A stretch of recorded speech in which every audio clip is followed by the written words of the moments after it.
Please the Lord, जय मसीह की। आज हम संत पेत्रुस और संत पौलुस का महापर्व मना रहे हैं। प्रारंभिक कलीसिया के दो प्रमुख संतों की स्मृति एक साथ मनाई जाती है, क्योंकि संत अगस्तिन कहते हैं दो प्रेरितों के शहीद दिवस एक ही दिन निर्धारित है। यद्यपि वे शहीद अलग अलग दिन हुए, वे एक थे। यह शहीद दिवस उन शहीदों को सम्मानित करने के लिए मनाया जाता है जिन्होंने कलीसिया की सुरक्षा और प्रतिष्ठा के लिए अपने प्राण न्यौछावर किए हैं। संत पौलुस एक प्रमुख यहूदी धार्मिक नेता थे। उनका धर्मांतर दमिश्क की यात्रा के दौरान हुआ। जब उन्हें प्रभु यीशु के दर्शन हुए, उन्होंने कई देशों की यात्राएं की और नई ईसाई समुदाय की स्थापना की। संत पेत्रुस यीशु के 12 प्रमुख शिष्यों में से एक थे। संत पेत्रुस और संत पौलुस दोनों ही ईसाई धर्म के प्रारंभिक युग में प्रमुख भूमिका निभाने वाले व्यक्ति थे।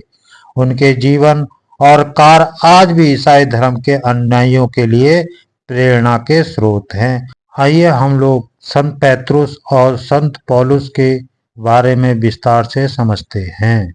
संत पेतरुस और पौलुस दो ऐसे स्तंभ हैं जिन पर कलीसिया टिकी हुई है। ईसा के 12 प्रेरितों में सिमोन पेतरुस ही अग्रणीय स्थान रखता है, क्योंकि ईसा को उस पर पूरा भरोसा था कि वह कलीसिया का नेतृत्व करेगा। इसीलिए आज के सुसमाचार में जब पेतरुस ने उनको जीवित ईश्वर का पुत्र कहा, तो उन्होंने उसके विश्वास की सराहना करते हुए कहा, तुम पर मैं अपनी कलीसिया बनाऊंगा, यानी तुम्हारा विश्वास कठोर पाषाण से भी मजबूत है, इसलिए वह किसी प्रकार की औनिधि या तूफान का सामना करने में सक्षम है। यद्यपि ईसा यह जानते थे कि उनके प्रिय शिष्य सिमोन पेतरुस में बहुत सारी कमियां या कमजोरियां थीं, फिर भी उनको उस पर पूर्ण भरोसा था कि वह अपने प्रभु और गुरु के समान अपने झुंड की रखवाली करेगा। अपने अंतिम ब्यालू के समय उन्होंने संकेत दिया था और कहा था, सिमोन, सिमोन, शैतान को तुम लोगों को गेहूं की तरह फटकने की अनुमति मिली है। जब तुम फिर सही रास्ते पर आ जाओगे तो अपने भाइयों को भी संभालोगे। लूका 22:31-31।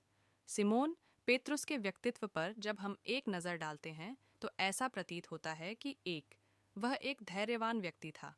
जब शिष्यों ने ईसा को समुद्र पर चलते हुए देखा और भयभीत हो गए, जैसे ही पेतरुस को लगा कि वह मसीह हैं, तो उसने कहा, प्रभु, यदि आप ही हैं तो मुझे पानी पर अपने पास आने की आज्ञा दीजिए। और उनकी आज्ञा के अनुसार वह पानी पर उतरकर चलने लगा था। मत्ती 14:2-43।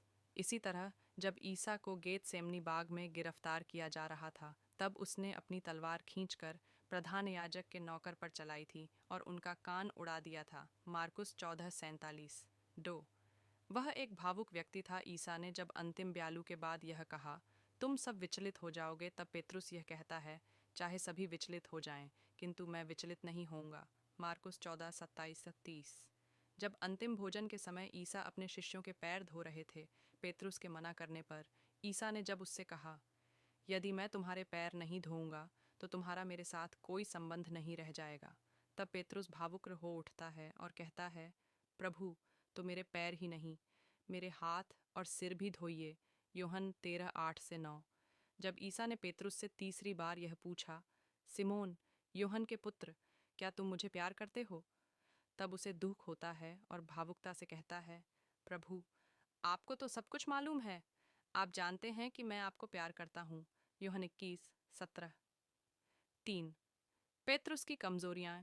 सुसमाचार लेखों ने पेतरुस को एक कमजोर इंसान के रूप में भी पेश किया है।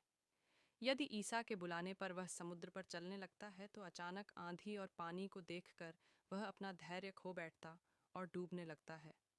अपने गुरु के लिए मर मिटने के लिए तैयार कहने वाला एक नौकरानी के सामने डर जाता है और 3 बार ईसा को जानने से इनकार करता है। इस तरह पेतरुस की तमाम शक्तियां और कमजोरियां गिन सकते हैं, लेकिन यहाँ जगह की कमी से संत पौलुस की कुछ विशेषताओं को जानने की कोशिश करें। संत पौलुस अपने बारे में बहुत कुछ अपने पत्रों में और उनके प्रवचनों में, जो प्रेरित चरित में हम पढ़ते हैं, कहाँ है, उसके व्यक्तित्व को हम जान सकते हैं। देखें, प्रेरित चरित 22:1-21, 26, 4:23, 9:1-9:1, 9:9 आदि। यदि संत पेतरुस को यहूदियों के बीच सुसमाचार प्रचार का गौरव प्राप्त है, पौलुस को गैर यहूदियों के बीच पौलुस के कारण ही यहूदियों और गैर यहूदियों में आनंद छा गया। यद्यपि साउल धार्मिक उत्साह से भरकर ईसाइयों के ऊपर अत्याचार करता था, तथापि ईसा के दर्शन के बाद वह पूर्ण रूप से बदल गया और ईसा के लिए मर मिटने के लिए भी तैयार हो गए। उन्हीं के शब्दों में, मैं अब जीवित नहीं रहा बल्कि मसीह मुझ में जीवित हैं, गला 2:20। आज के दूसरे पाठ में हम सुनते हैं, मैं अच्छी लड़ाई लड़ चुका हूँ, अपनी दौड़ पूरी कर चुका हूँ और पूर्ण रूप से ईमानदार रहा हूँ। वही कृपा ईश्वर हम सबको प्रदान करें। इस वचन के द्वारा प्रभु आपको आशीष दे। आमीन।